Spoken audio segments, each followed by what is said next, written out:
Hey guys, good morning, welcome back to our channel. সবাই কেমন আছো? আশা করছি সবাই ভালো আছো। তো আমার চাটা খাওয়ার পর আমি রান্না বসাই দিছি। তো দেখো বাইরে একটু ওয়েদারটা একটু খারাপ করেছে, মানে বৃষ্টি হবে মনে হয়। তো তার মধ্যে আমার রান্না মোটামুটি কমপ্লিট। মাংস রান্না করেছি, ভাত রান্না করেছি, আর শিং মাছের ঝোল করেছি।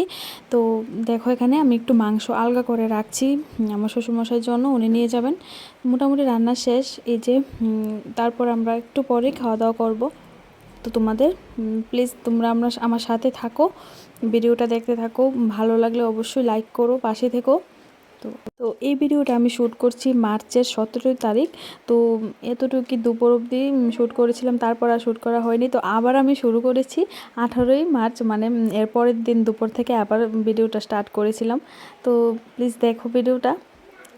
এই যে আমি দেখো এখানে রান্না কি করেছি ওইটাই দেখাচ্ছিলাম। মাংস, আলু ভাজি আর শিং মাছের ঝোল করেছিলাম। তো এখানে দেখো পাপা মোবাইল দেখছে বসে বসে। তো গাইজ দেখো আমি রান্না বান্না করে স্নান টান করে চলে এসেছি। আজকে কিন্তু মার্চের 18 তারিখ। তো আমি কোনো জায়গায় যাচ্ছি, তোমাদের দাদাবের সাথে একটু বাজারে যাবো, টুকিটাকি কেনাকাটার পর তারপরে বাড়িতে চলে আসবো। তো পাপাকে নিয়ে যাবো না, পাপাকে রেখে যাবো ওর ঠাম্মির কাছে আর কাকির কাছে। ও খেলবেও বেশিক্ষণ লাগবে না। যদিও আমাদের পাপার জন্য স্কুল ব্যাগ নেব আর বাবার জন্য ড্রেস নেব। তো আমরাও কিছু দেখি কিছু কিনতে পারি কি না। তো এই যে দেখো আমি রেডি হয়ে গেছি, একটু সিঁদুরটা পরলে বাস রেডি। তোমাদের দাদাভাই অনেকক্ষণ ধরে ওয়েট করছে আমার জন্য। ও রেডি হয়ে নিয়েছে, যে প্রায় আমি কমপ্লিট। এই যে দেখো আমি রেডি।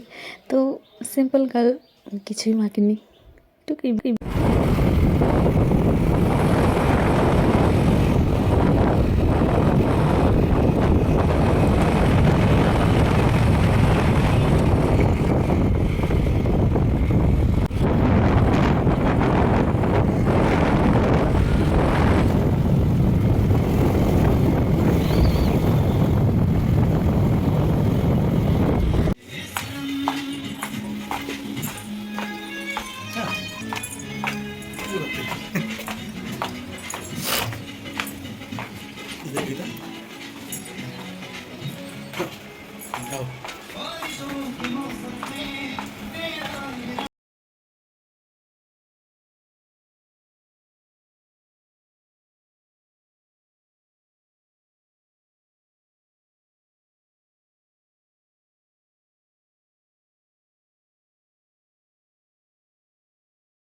আমরা চলে এসেছিলাম। এসে আমি লম্বা একটা ঘুম দিয়েছিলাম খাওয়া দাওয়ার পর।